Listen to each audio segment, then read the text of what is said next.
that too many families are worried about the same thing. That's why she's fighting for a $6,000 tax cut for parents with newborns,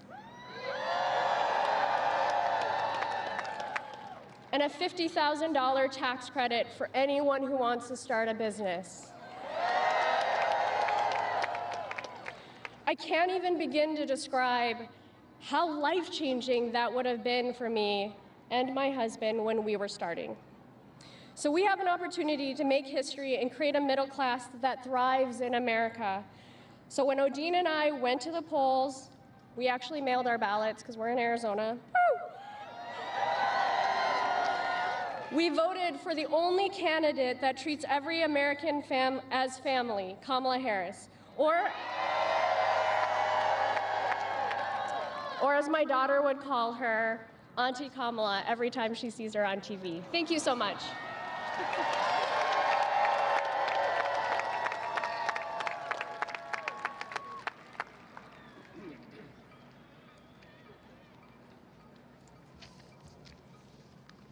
Hello, my name is Bob Lang.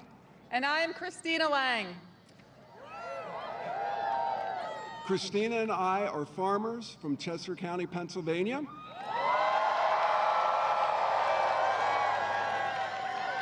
We live on our family farm that's been in my family since 1896. And we have been lifelong Republicans.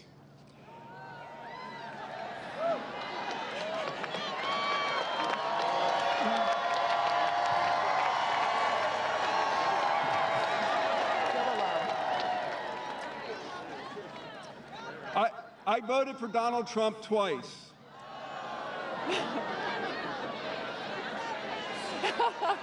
It made sense because I was a Republican, and that's what we did. I got to tell you though, Christina was way ahead of the curve. She only voted for him once.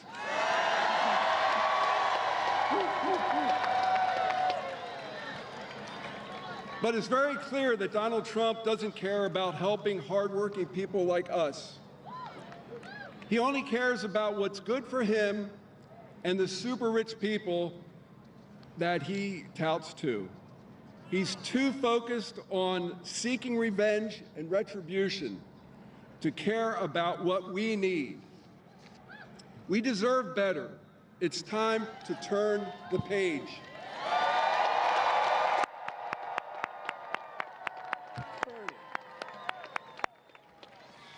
We deserve a leader who will bring people together and fight for the middle class,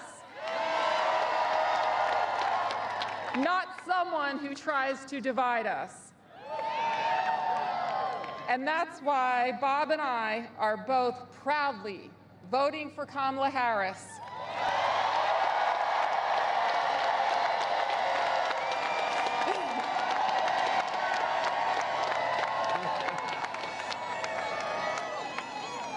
Never in a million years did I think that I would be up on a stage like this, supporting a Democrat for president.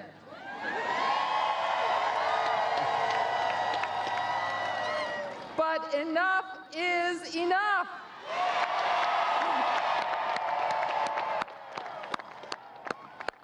After nearly a decade, it's time to turn the page on Donald Trump and his chaos and division. We've got to move forward. We've got to elect someone who is in the fight for the regular working people and who will get things done, like a middle-class tax cut or help with the sandwich generation, the ones who care for their kids and their aging parents. We've got to elect someone who will take us forward and not backward.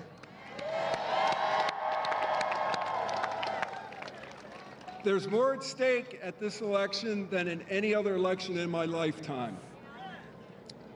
And the choice for us and for millions of Republicans across this country is simple. My message to the millions of undecided voters, many of those Republicans, It's time to turn the page on Donald Trump.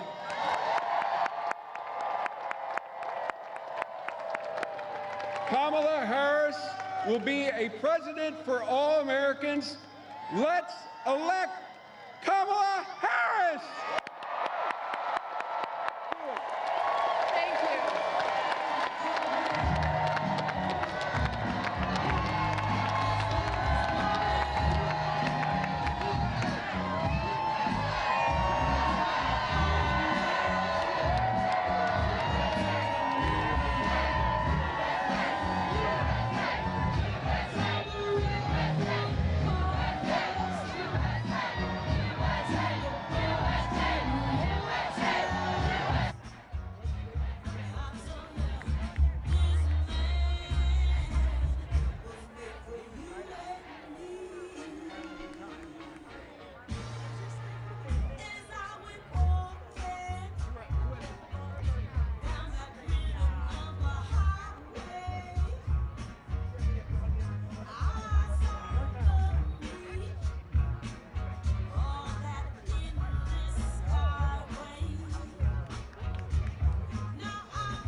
find a fighter.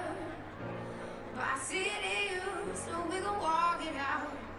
Ooh, mountain. We gon' walk it out. And ooh, mountain. And I'll rise up, I'll rise like the day. I'll rise up, I'll rise unafraid. I'll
Please rise for the national anthem performed by Amani Smith.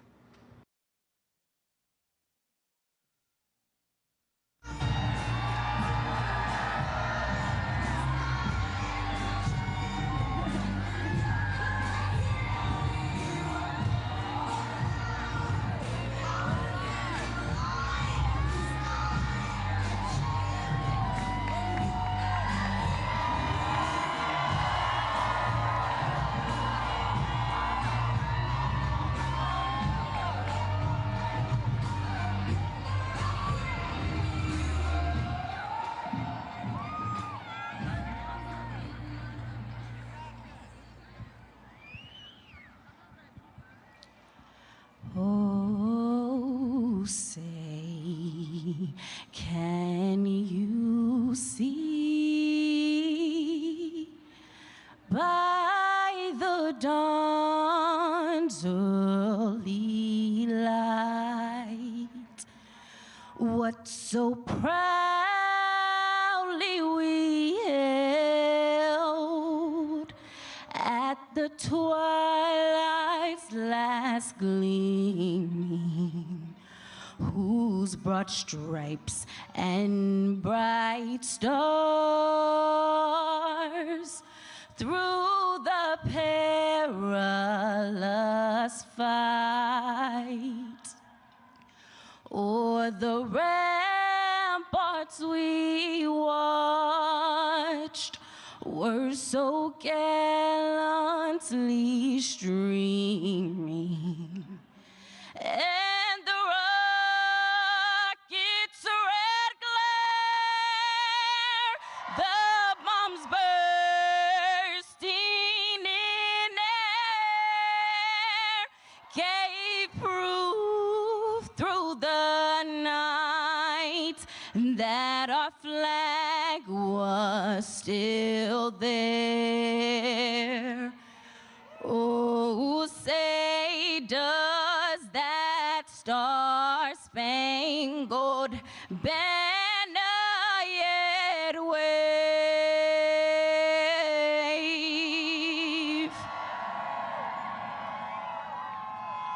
o'er the land of the free and the home of the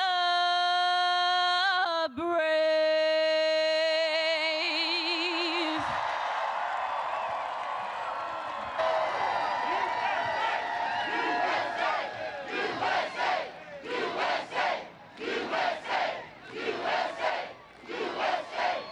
Please welcome Vice President of the United States, Kamala Harris.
Everyone, good evening, and thank you for taking the time out of your busy lives.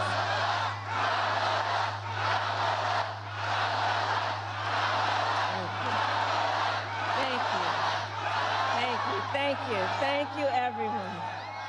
So listen, 1 week from today, you will have the chance to make a decision that directly impacts your life, the life of your family and the future of this country we love.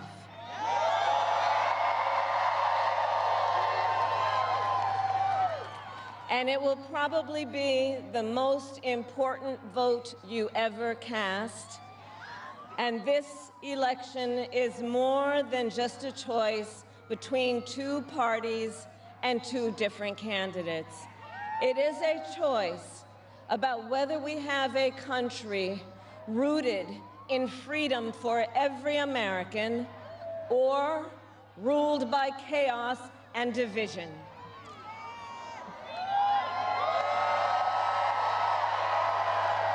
Many of you watching have probably already cast your ballots.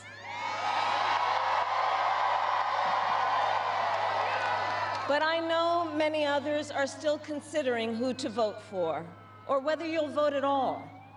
So tonight, I will speak to everyone about the choice and the stakes in this election.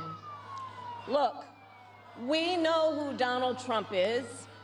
He is the person who stood at this very spot nearly 4 years ago and sent an armed mob to the United States Capitol to overturn the will of the people in a free and fair election.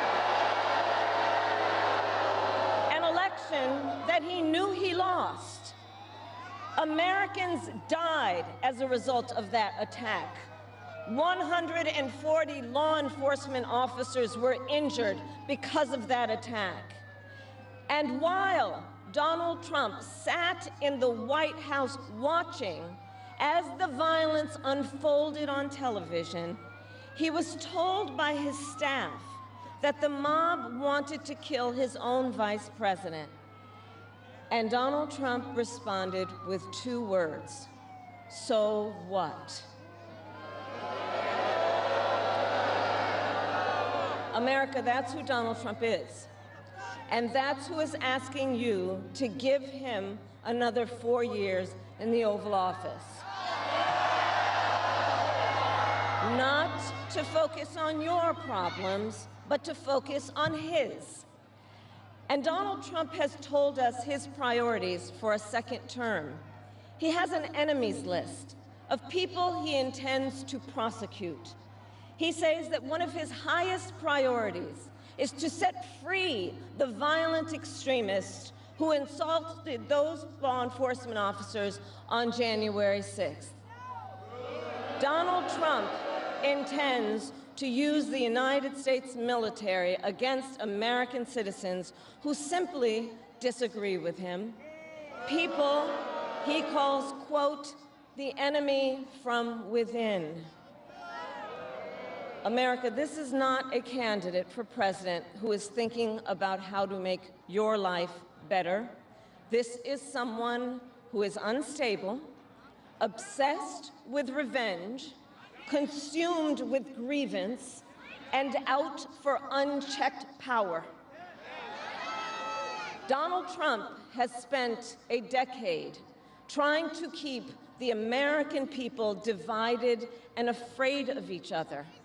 That is who he is. But America, I am here tonight to say that is not who we are. That is not who we are.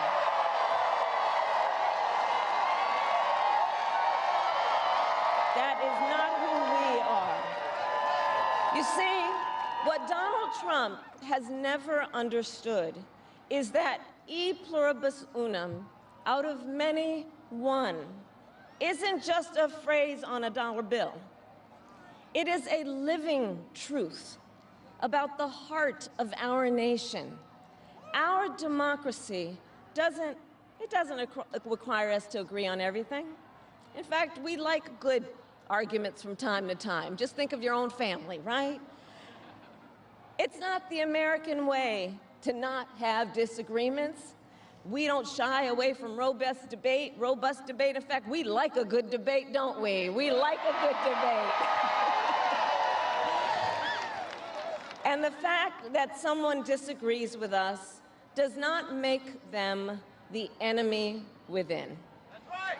They family, neighbors, classmates, co-workers. They are fellow Americans. And as Americans, we rise and fall together.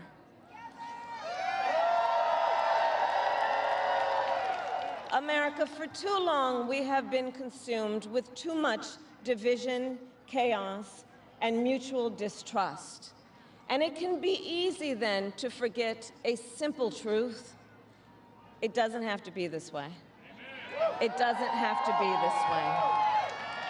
It is time to stop pointing fingers. We have to stop pointing fingers and start locking arms. It is time to turn the page on the drama and the conflict, the fear and division. It is time for a new generation of leadership in America.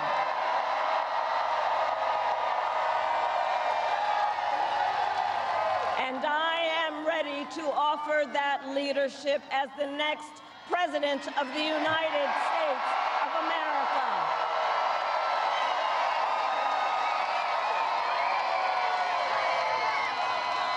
Now look, let me say, I recognize this has not been a typical campaign. Even though I've had the honor of serving as your vice president for the last 4 years, I know that many of you are still getting to know who I am. Well, let me tell you, I am someone who has spent most of my career outside of Washington, D.C., so I know that not all the good ideas come from here. I am not afraid of tough fights against bad actors and powerful interests, because for decades, as a prosecutor and a top law enforcement officer of our biggest state, I won fights against big banks that ripped off homeowners, against for-profit colleges that scammed veterans and students, against predators who abused women and children, and cartels that trafficked in guns, drugs, and human beings. And I did this work because for as long as I can remember, I have always had an instinct to protect. There's something about people being treated unfairly or overlooked that frankly just gets to me. I don't like it. It's what my mother instilled in me, a drive to hold accountable those who use their wealth or power to take advantage of other people. The drive to protect hardworking Americans who aren't always seen or heard and deserve a voice, and I will tell you that is the kind of president I will be.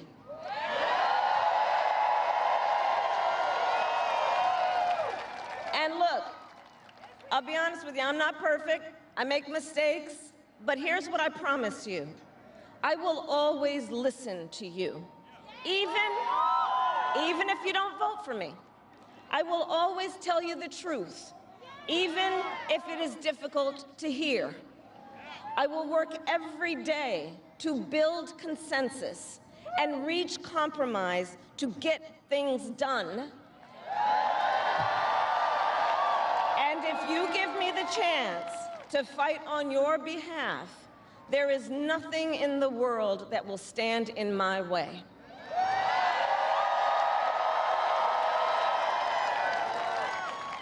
So look, in less than 90 days, either Donald Trump or I will be in the Oval Office. Okay? On day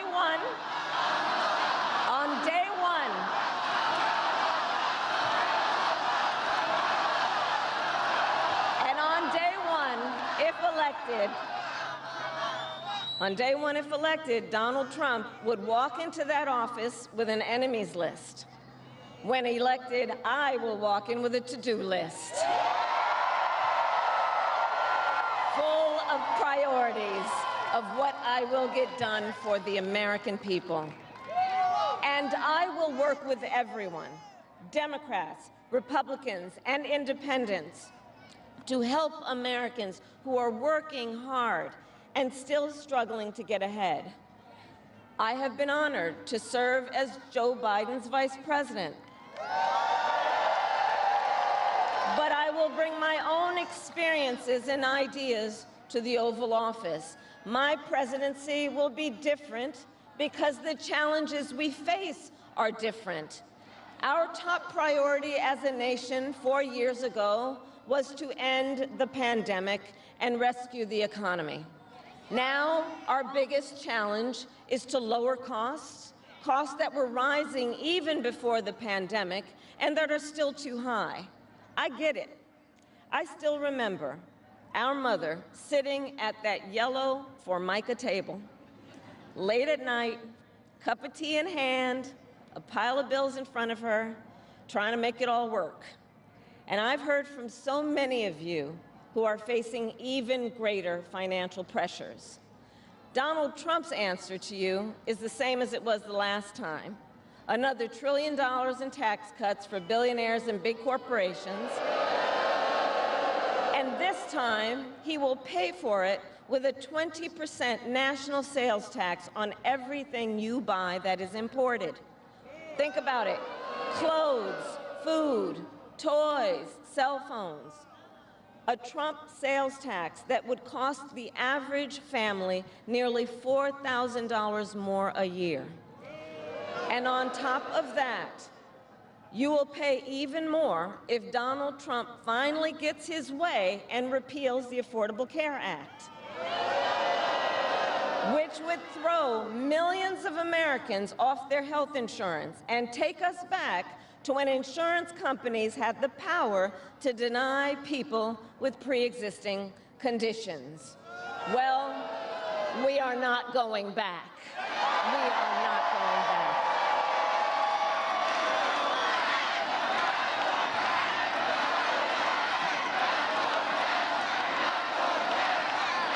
We are not going back, because we also know Donald Trump would deliver tax cuts to his billionaire donors. I will deliver tax cuts to working people and the middle class. I will make sure you have a chance not just to get by, but to get ahead. Because I believe in honoring the dignity of work. I will enact the first ever federal ban on price gouging on groceries. Cap the price of insulin and limit out-of-pocket prescription costs for all Americans.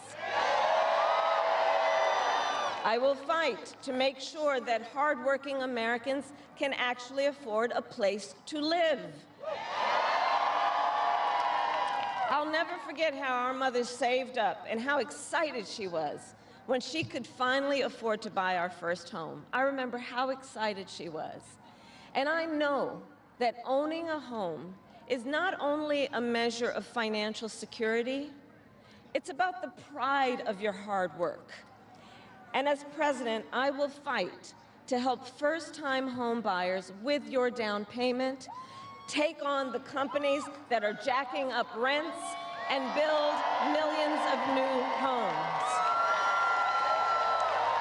For years, we have heard excuses about why America can't build enough housing. Enough with the excuses. I'm going to cut the red tape and work with the private sector and local governments to speed up building and get it done.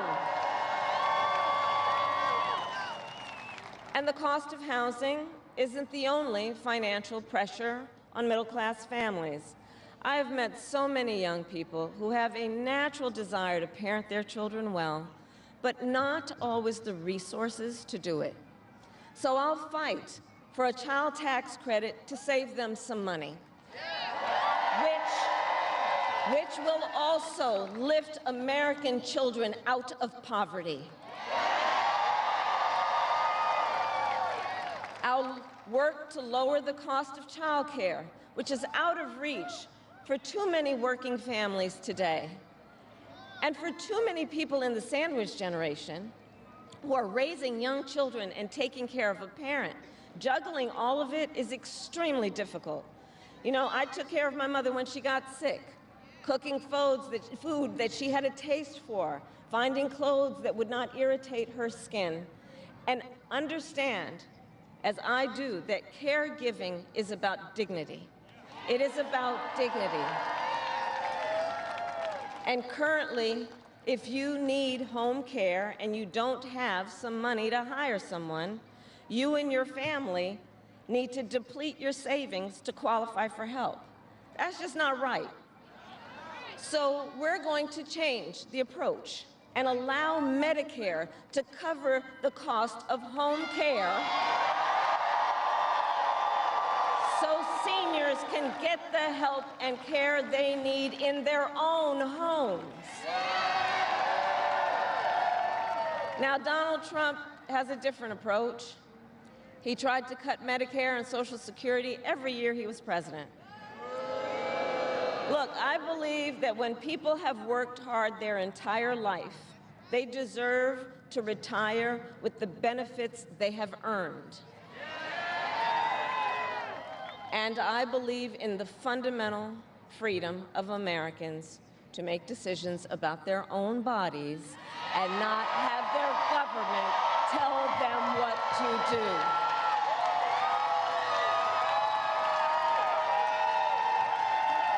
I will fight to restore what Donald Trump and his hand-selected Supreme Court justices took away from the women of America. That today, 1 in 3 women in America, think about it, 1 in 3 women in America lives in a state with a Trump abortion ban, many with no exceptions even for rape and incest. The idea that a woman who survives a crime of a violation to her body should not have the authority to make a decision about what happens to her body next, that is immoral. That is immoral. And Trump's not done. He would ban abortion nationwide, restrict access to birth control and put IVF treatments at risk, and force states to monitor women's pregnancies.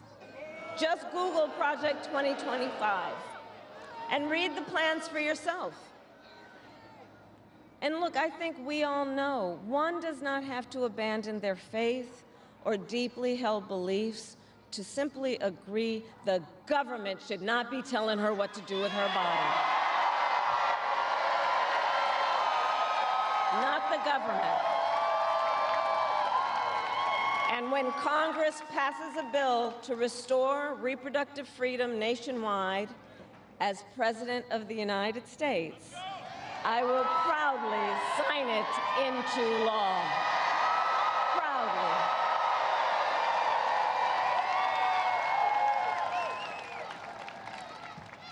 And look, on another subject, politicians have got to stop treating immigration as an issue to scare up votes in an election. And instead treat it as the serious challenge that it is that we must finally come together to solve. I will work with Democrats and Republicans to sign into law the border security bill that Donald Trump killed. When I was Attorney General of a border state, I saw the chaos and violence caused by transnational criminal organizations that I took on. And when I am president, we will quickly remove those who arrive here unlawfully, prosecute the cartels, and give Border Patrol the support they so desperately need.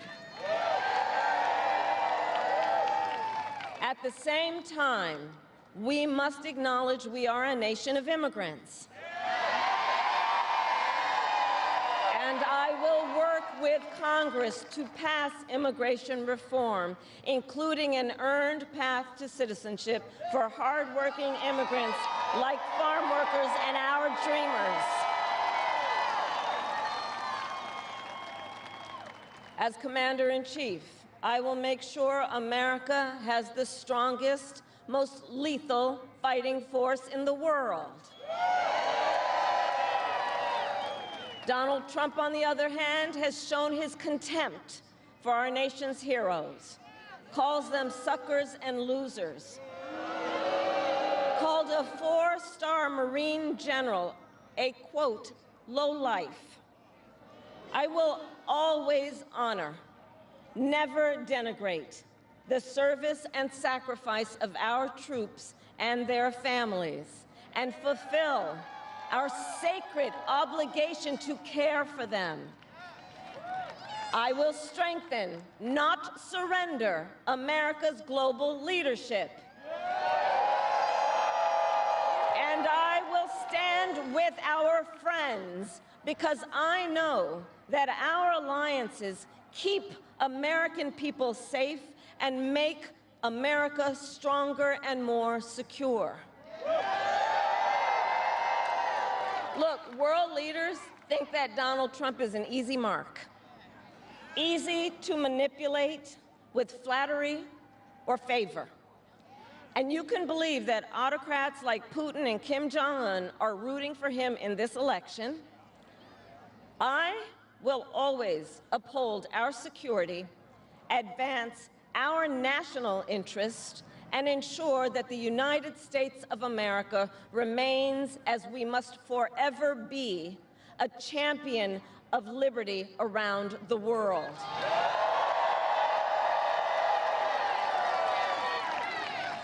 America, we know what Donald Trump has in mind. More chaos, more division, and policies that help those at the very top and hurt everyone else. I offer a different path, and I ask for your vote.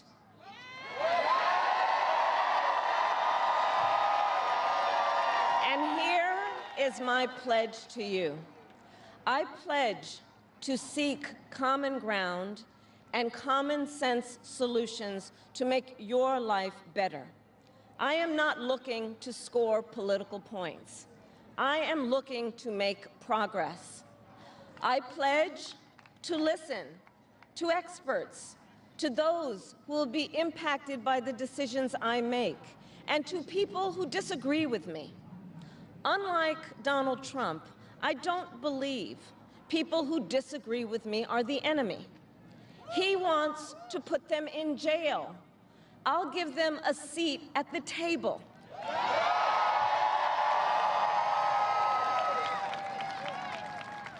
I pledge to you to approach my work with the joy and optimism that comes from making a difference in people's lives. And I pledge to be a president for all Americans. And to always put country above party and self.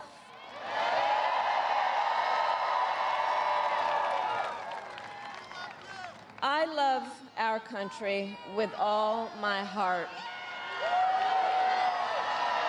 And I believe in its promise because I've lived it. I grew up as a child of the Civil Rights Movement. My parents would take me to marches in a stroller, where crowds of people of all races, faiths, and walks of life came together to fight for the ideals of freedom and opportunity. I've lived the promise of America. I saw how hard our mother worked to give her daughters the same chances this country gave her. Growing up, I was blessed to have family by blood and family by love, who instilled in me the values of community, compassion, and faith that have always defined our nation at its best. I've lived the promise of America.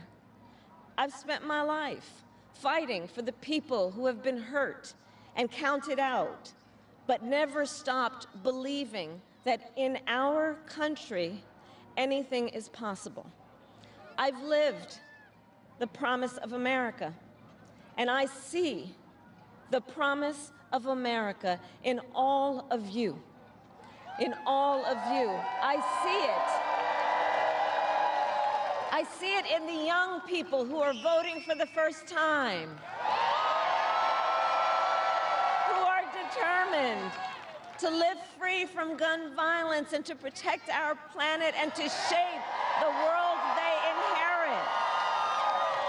I see it in the women who refuse to accept a future without reproductive freedom, and the men who support them. I see it in Republicans who have never voted for a Democrat before, but have put the Constitution of the United States over party. I've seen it in Americans different in many respects, but united in our pursuit of freedom, our belief in fairness and decency, and our faith in a better future. America, I know the vast majority of us have so much more in common than what separates us. I know it. And that's why I am in this race, to fight for the people, just like I always have.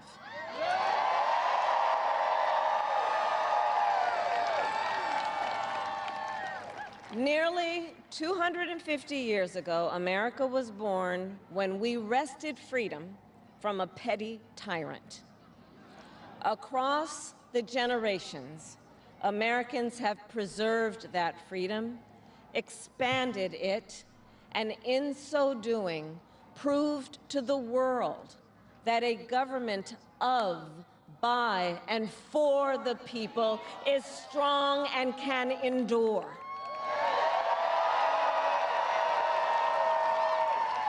And those who came before us, the patriots at Normandy and Selma, Seneca Falls and Stonewall, on farmlands and factory floors, they did not struggle, sacrifice, and lay down their lives only to see us cede our fundamental freedoms.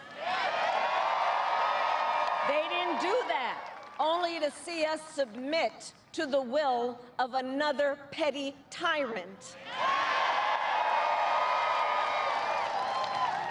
These United States of America, we are not a vessel for the schemes of wannabe dictators. The United States of America is the greatest idea humanity ever devised. A nation big enough to encompass all our dreams, strong enough to withstand any fracture or fissure between us, and fearless enough to imagine a future of possibilities. So America, let us reach for that future. Let us fight for this beautiful country we love. And in 7 days, we have the power, each of you has the power to turn the page and start writing the next chapter in the most extraordinary story ever told. I thank you all. God bless you, and may God bless the United States of America. Thank you.